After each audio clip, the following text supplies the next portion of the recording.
And what's going to make the difference is, are you going to do it because it feels good, or because someone's patting you on the back, or are you going to do it because it's duty? Because there's going to come a time when nobody's paying attention to you. Nobody's going to pat you on the back, and you're not going to be recognized, and you're going to be forgotten, and the people that you're trying to serve are going to be mean and hateful and talk back and cruel and not show up, and everything's going wrong, and the wife's, fussed at you, and the dog bit you that morning, and are you going to go do what you're supposed to do because you feel like it, or because it's your duty? You got to do it because it's your duty sometimes. You don't always feel like going to church. You don't always feel like reading your Bible.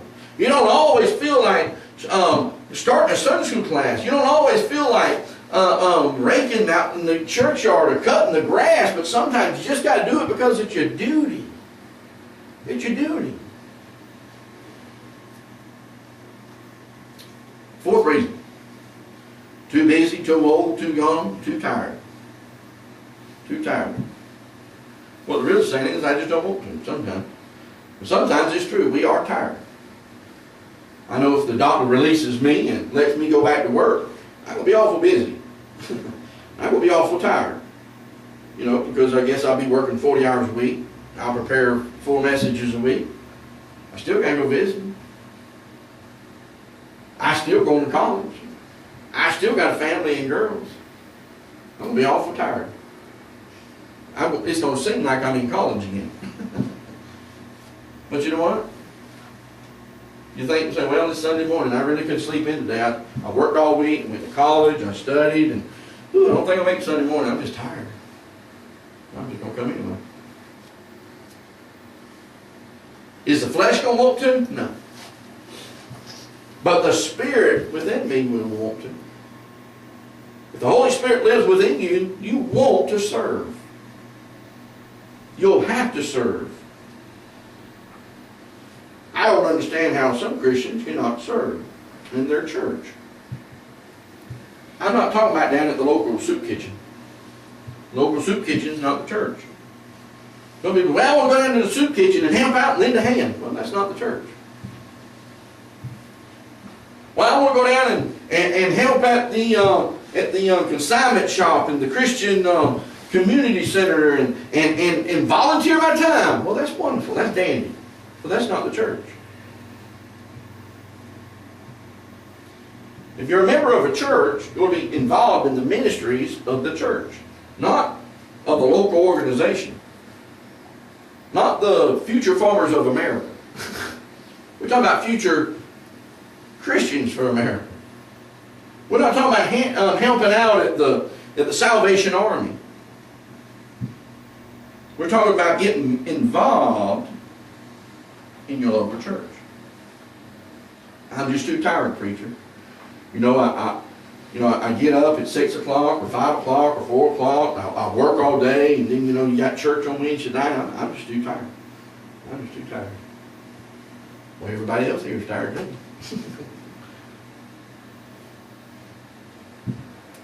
If it's a big enough church, you can probably come and take a nap. You can hide, nobody see you, hide in the back corner or something. But I'm too tired, preacher. I just can't do that. But yet, then I go home,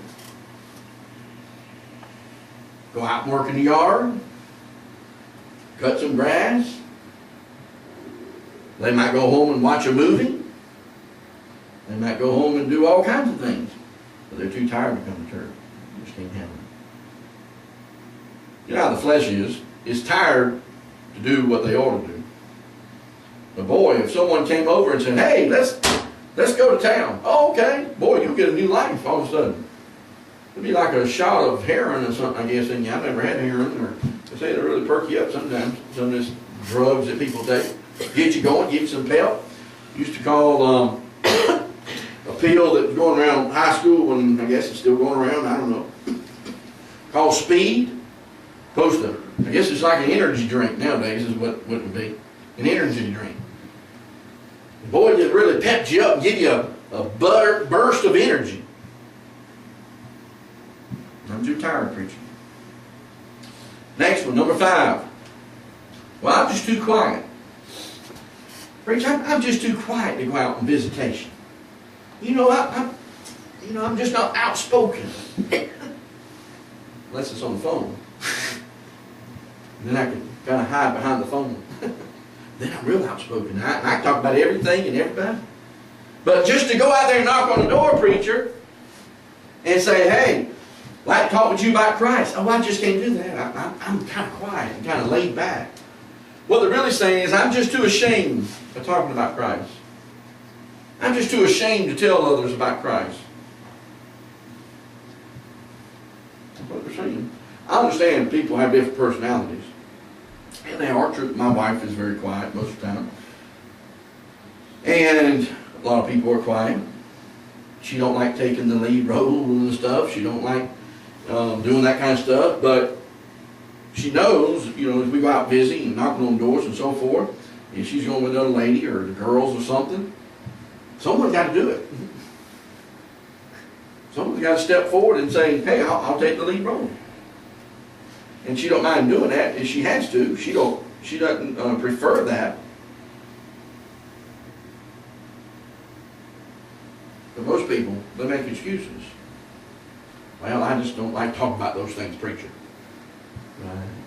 But you can talk about sports, you can talk about politics, you can talk about your mother-in-law, you can talk about everything in the book, but you can't talk about the Lord. I'm just too quiet, Lord, preacher. I can't help there, in that area of the church. Number 6. Well, I'm just too inexperienced. I'm just too inexperienced. I don't know how to teach a Sunday school class. I don't know how to cut grass. I don't know how to run a weed eater, preacher. How do you run a weed eater? I don't know how you do that. I don't know how to do that. How to clean a bathroom. You'd be surprised people don't know how to clean a bathroom. Go to McDonald's and Burger King. A lot of people know how to clean a bathroom. But I don't know how to do any of that, preacher. How do you change that light bulb? Depends on who you get to do it. I got a big long list. You can ask Methodists and Episcopalians. Takes 3 or 4 or 5, 6 different people, all kinds of different people. I'll bring it to you sometimes, real funny. How many people it takes to change the light bulb? Depends on which organization you're talking about. But I just don't know how to do that, preacher. I don't have no experience in that area. What they're really saying is, I don't want to be taught. See, most times the church don't have a problem teaching someone how to soul win. They don't have a problem teaching someone how to teach a Sunday school class. I don't mind teaching someone how to use a weed eater. I don't mind teaching somebody how to take up the offering or clean a bathroom. I clean bathrooms. I've been a janitor in church. Didn't bother me one bit. I'm not cleaning commodes for Jesus. Not one bit. Don't bother me one bit. I'm just too experienced. Number 7. Well, I'm just too unhealthy. I'm just too unhealthy. I have my physical problems. I got head problems. There's something missing up here. And that is a real problem, okay, for a lot of people. But, no, seriously, I just can't do that, Lord. I just can't do it. I can't help you out there. And I understand maybe someone who has disabilities or problems health-wise, they maybe can't run with the teenagers, okay? They can't get out there and kick ball with a young kid or something like that. Or maybe they can't get out there and rake the church ground and pick up paper. I understand that. But again, you got to remember, if you are still here and breathing, God has a place for you. God has a place for you in your local church. It might be something small, it might be something big, but it needs to be done. People that are unhealthy, they can sit at a table. They can lick envelopes. They can fill out envelopes. They can do all kinds of things sitting at a table. There's a place for everybody. There's something to be done. When a person says, I'm too unhealthy, really what they're saying many times, not always, is I can't do anything for God, and God can't use someone like me. Now, anybody ever heard of Fanny Crosby? She wrote a couple of songs I hear. A couple of pretty good ones. What if she had taken that approach? She was kind of blind. What if she had said, well, God can't use a blind person. What can I do? How many songs did she write? Something like 3,000 or 4,000 songs. We got a couple in the songbook. A couple. some mighty good songs. What if she has sat back and said, well, God can't use nobody like me. I got a handicap. You know how many handicapped people God has used over the years? Some didn't have hands, some didn't have feet, some were put in wheelchairs, some were blind, some were deaf and mute, and God has used them. Used them. God has a place for everybody. Everybody God can use. Number 8. We have said too busy, too old, too young, too tired, too quiet, too inexperienced, and too unhealthy. What about too unwealthy? Too unwealthy. I'm poor, preacher. I just can't come to church an extra trip. You know, the gas prices is what they are. I've told people, you come to church, I'll buy your gas. You come down here and help. Did not even say that. I've even often said, listen, you come to church, I'll pay for your gas. Boy, they'll find out in every kind of excuse in the world. First, you know, things are tight right now, preacher, and I just can't come to church. I tell you what, I'll give you some gas money if you come.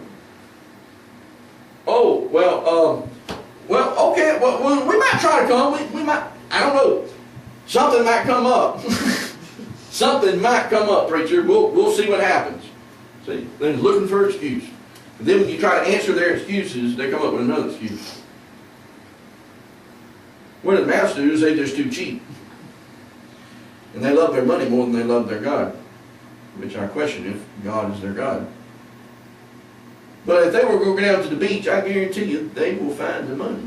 And if you're like me, you might be broke, but you'll find the money to find something to eat.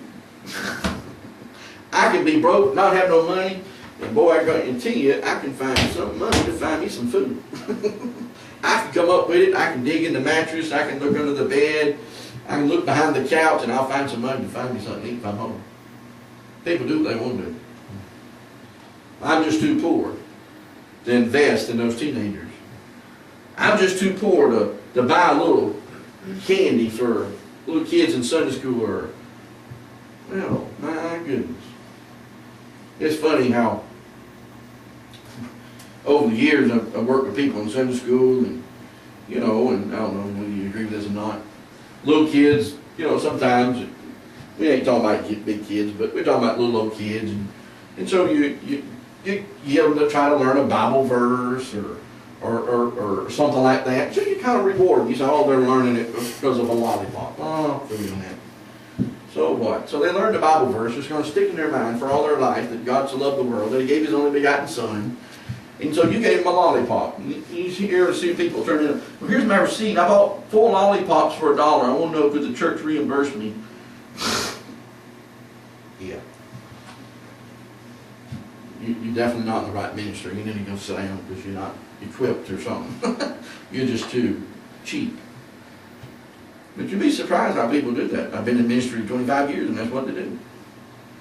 They want to turn in a $1 receipt so they get their $1 back. Number 9. What about too untalented? I just ain't got no talents. Lord, I can't sing. It's true. A lot of people can't sing. I'm one of them. I can't sing. I can't play no instruments. I can barely play the radio. I get static on every channel I turn it to. And but you know what? I can cut grass. I can clean a commode. Don't take much talent for that. I'm just too untalented, Lord. I can't play instruments like Brother Jack, and I can't sing like Miss Janie. But, man, I just can't do anything. I can't sing the choir, and I can't play the piano. Well, by George, there's a lot of other things around here to do. Everybody can't play the piano. What if there was 10 piano players in here? What are y'all going to do? Give them all one shot a week or something? Well, we'd pick one and let her go at it. That'd probably cause a fight.